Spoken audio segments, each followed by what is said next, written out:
பிரியமான தேவ பிள்ளைகளே, மீண்டும் ஒரு விசை கூட இயேசுவின் புண்ணிய நாமத்தில் உங்களோடு கூட இணைவதை மதிப்பிடுகிறேன். இந்த நாள் உங்களுக்கு இனிய நாளாக இருக்கு. இயேசுவின் நாமத்தில் உங்களுக்கு வாழ்த்து தருகிறேன்.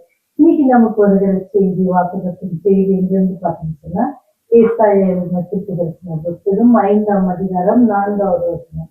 கிளை படைந்தவனுக்கு சமயத்திற்கு ஏற்ற வார்த்தைகளை சொல்ல நான் அறியும்படிக்கு கர்த்தராகிய ஆண்டவர் எனக்கு கல்விமானின் நாவை தந்ததினால் காலை தோறும் என்னை எழுப்புகிறார். கற்றுக்கொள்ளுகிறதை போல நான் கேட்கும்படி என் செவியை கவனிக்க செய்கிறார் அப்படின்னு சொல்லி சொல்லப்பட்டிருக்கிறது. என்னென்னா சமயத்திற்கேற்ற வார்த்தைகளை சொல்வதற்கு ஆண்டவர் நம்மளை கை செய்கிறார். நீங்க பொதுவாக பாத்தீங்கன்னு சொன்னா ஒரு ப்ராடக்ட விற்கணும் அப்படின்னு சொல்லி வருவாங்கல்ல, அவங்க எவ்வளவு ரொம்ப அழகா பேசுவாங்க. நம்மகிட்ட நம்ம பிடிக்கிற மாதிரி அந்த பொருள் நம்ம வாங்குற அளவுக்கு என்ன செய்வாங்கன்னா அவங்க பேசுகிற வார்த்தை இருக்கும். அவங்க அதனுடைய பயன்பாட்டை ரொம்ப அழகா எடுத்து சொல்லுவாங்க.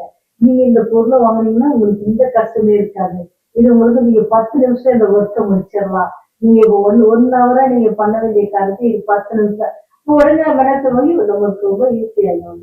இது நீங்க பாத்தீங்கன்னா ஆட்டோமேட்டிக்கா அந்த ரூம் வாஷ் பண்றது, இல்ல ரூம் ஸ்வாப் பண்றது, அந்த மாதிரிலாம் இப்ப மிஷின்ஸ் இருக்கு இல்லையா?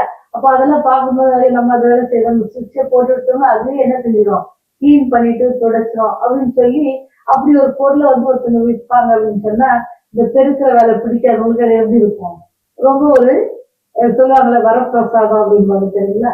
அந்த மாதிரி ஓகே இது ரொம்ப அந்த ப்ராடக்ட் நம்ம அது எப்படி நம்ம அதை வாங்குவோம் அப்படின்னு சொன்னா நம்ம விற்கிறவங்க அவங்க அழகா பேசுவாங்க.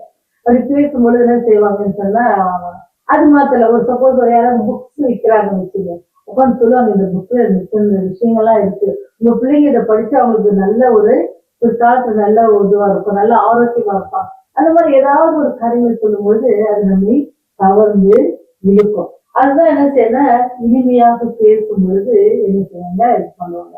நீங்க பாத்தீங்கன்னு சொன்னா வில்லியம் ஷேக்ஸ்பியர், ஓகே, அவர் என்ன செய்யனா அவருடைய நிர்வாகத்தினால என்ன பண்ணுச்சு அப்படின்னு சொன்னா முதல் உலக யுத்தத்துல ஜெர்மன் மிகவும் படுதோல்வி அடைஞ்சிச்சு. அதனால என்ன சொன்னா லட்சக்கணக்கான ஜெர்மனியர் என்ன செஞ்சாங்கன்னு சொன்னா அவரை பத்தி என்னது ரொம்ப எரிச்சலா இருந்தாங்க. ஏன்னா இவர் ஒழுங்கா என்ன செய்யல, காரியங்களை செய்யல அப்படின்னு சொல்லி அவர் என்ன செய்ய சொன்னாங்கன்னா ரொம்ப கேவலமான வார்த்தைகளால திட்டவும் பண்ணாங்க. சிலர் என்ன செய்யணும், அவரை கொன்றே போடணும் அப்படின்னு சொல்லி அவர் என்ன செஞ்சாங்க சொன்னா தேடி அடைஞ்சாங்க. அந்த நேரத்துல என்ன செஞ்சா சொன்னா அவரு என்ன சொன்னா தப்பித்து ஓடி எங்க போய் பண்றாரு அப்படின்னு சொன்னா ஹாலந்துல போய் அவரு தங்கிடுறாரு. ஆனா அவர் ரொம்ப பரிவான ஒரு அந்த வேலையில என்ன செஞ்சாங்கன்னா ஒரு தகப்பனை இழந்த ஒரு சிறுவன் என்ன செஞ்சா அப்படின்னு சொன்னா அவர் மேல ஒரு பரிவான இருக்கும், நமக்கு அப்பா இல்ல பாவம் இந்த மனுஷன் இல்ல, இவர் என்ன செய்யறாரு உயிர் தப்பி விடுறாங்க, நம்ம நாட்டுக்காக தான் இது பண்ணாரு, ஆனா என்ன செய்ய முடியல, அவரால் கரெக்டா எதுவும் பண்ண முடியாம போச்சு அப்படின்னு சொல்லி ரொம்ப வருத்தப்படுறாங்க. ஆனா இந்த பையனுக்கு மட்டும் அவர் மேல ஒரு சிறுவனுக்கு மட்டும் அவர் மேல ஒரு பாசம் இருந்துச்சு, ஒரு அன்பு அவனுக்கு தெரியாம அவனுக்கு வளர்த்து கொண்டான்.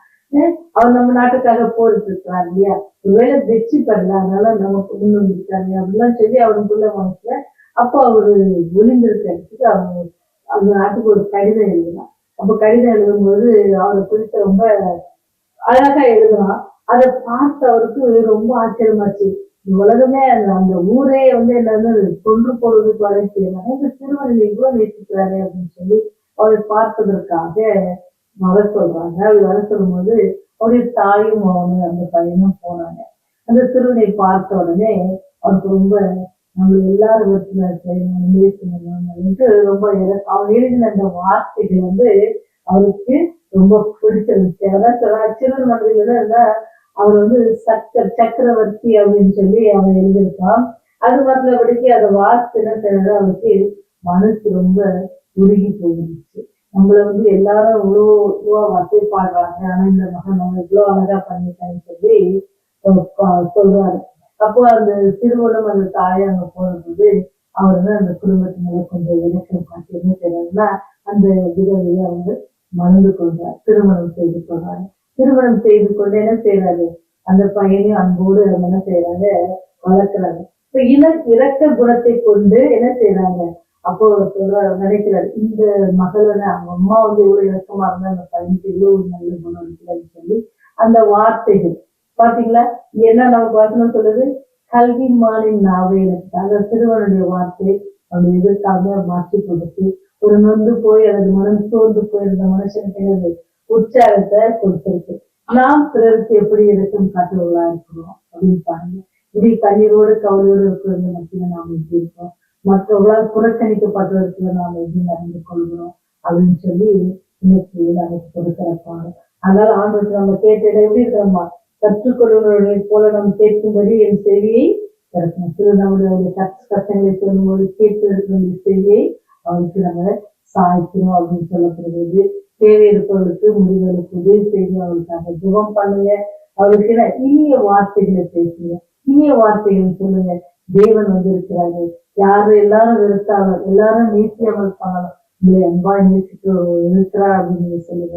இவ்வளவு வியாதியில கஷ்டப்படுங்களா, கவலைப்படாதீங்க. அவருடைய வார்த்தையில அவர் வாயிலிருந்து ஒரு வார்த்தை வந்தாவே என்ன செஞ்சோம்? ஒரு வியாதியை சொல்லுங்க. நீங்க அவரை விசுவாசிங்க, அவருடைய வியாதியை சுகப்படுத்துவார், ஊக்கப்படுத்தணும். இதை குறித்து நம்ம அப்படி சொல்லும் பொழுது தேவன் என்ன செய்வாராம்? அவர் சொல்றாரு அப்படின்னு பேச அப்படி ஒரு வாஞ்சி உங்களுக்கு இருந்துச்சுன்னா ஆண்டவரே என்ன செய்வாரா? உங்களுக்கு கல்வி மாநில தருவாரு.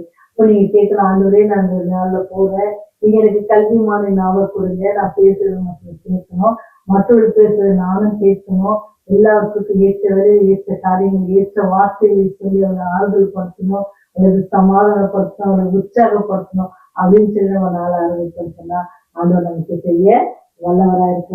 இலைப்படைந்தவனுக்கு சமயத்துக்கு ஏற்ற வார்த்தைகளை சொல்ல நான் அறிவுபடிக்கு நம்ம அதை ஒப்பு கொடுக்கணும். இதே கேட்டுட்டாங்க. அதே போல நீங்கள் நம்ம கேட்டிருக்கலாம். தேவன் நமக்கு கொடுக்கிற வார்த்தைக்கு வல்லவரா இருக்கிறார். அது நாமும் தேவனுடைய அன்பை மற்றவர்களுக்கு பகிர்ந்து கொள்ள ஒரு பெரிய உதவியாக இருக்கும். நம்முடைய வார்த்தைகளா என்னது? கண்டிப்பா ஆரம்பிக்கிறாரு. தெய்வ வார்த்தை நாம் பேசணும், தெய்வ வார்த்தைக்கு சமாதானத்தை தரும், தெய்வ வார்த்தைக்கு சந்தோஷத்தை தரும், அது நிலையானவைகள். அப்படிப்பட்ட வார்த்தைகளை நாம் பெற்றுக்கொள்ள தெய்வ வார்த்தையை நாடுவோம். அவர் நம்மே அவருடைய பாதைகளை செய்வோமா? இரக்கமுள்ள தேவனே, தவறு செயல்கள் மீதும் அன்பு காட்டி அவளுக்காக ஜீவனை கொடுத்தவரை உடைய குணாதிசயத்தை நாங்களும் பெற்றுக்கொள்ள தெரிவு செய்ய, நாங்களும் மற்றவர்களுக்கு இரக்கம் பாராட்ட தெரிவு செய்ய, நாங்களும் மற்றவர்களுக்கு இரக்கம் பெற எங்களுக்கு தெரிவு செய்ய. சுவாமி, நாங்கள் பாவிகளாண்டவரே, பாவத்தில் அடிக்கடி விழுந்து விடுகிறோம். ஆனாலும் கூட உங்களை நோக்கி பார்க்கும்போது எங்களை கைப்பிடித்து தூக்கி எடுத்து ஆண்டவரே நேர் பாதையில் எங்களை நடத்துகிற வல்லமையுள்ள தகப்பனை இந்த நாளிலும் எங்களை கருத்தை ஒப்புக் கொடுக்கிறோம். இந்த குற்றம் குறைகள், பாவங்கள், நீர்நிலை தவறுகள், தப்பிதங்கள் எல்லாவற்றையும் எங்களை கருத்தை ஒப்புக் கொடுக்கிறோம். ஒரு விசை கூட நீர் எங்களுக்கு மன்னித்து தகப்பனே, அந்த கல்வாரி சிலையில் அந்த சிறிய ரத்தத்தினால் எங்களை கழுவி சுத்திகரிக்கிறாங்க. இந்த ராஜ்யத்தின் பிரஜைகளாக எங்களை மாற்ற வேண்டுமாய் என்று நான் நடுவோம். பாவிகளாக எங்கள் திரும்பியாருங்க. அனுடைய ராஜ்யம் வரும்போது நாங்கள் ஒருவரும் கேட்டுக் கொள்ளாத வைத்து இந்த ராஜ்யத்தை பங்கு பெறுகிற பெரிய சாத்தியத்தை எங்களுக்கு தரையுடைய எங்கள் ராஜா, இவருக்காக நாங்கள் காத்திருந்தோம், இவரை கழிப்புறோம், இந்த லட்சத்தை கழிப்புறோம் என்று சொல்லி சொல்லுகிற அந்த கூட்டத்துல நாங்களும் இந்த செய்திகளை கேட்கிற பிள்ளைகளும், இந்த செய்தியை பார்வை செய்கிற பிள்ளைகளும், ஆண்டவரே இந்த சதியை கேட்டு உங்களுடைய அன்பை புரிந்து கொள்கிற பிள்ளைகளும் இந்த ராஜ்யம் தெரிஞ்சு புது செய்வீங்க. இயேசுவின் வழியை செபிக்கிறோம் சமூக தந்தையை.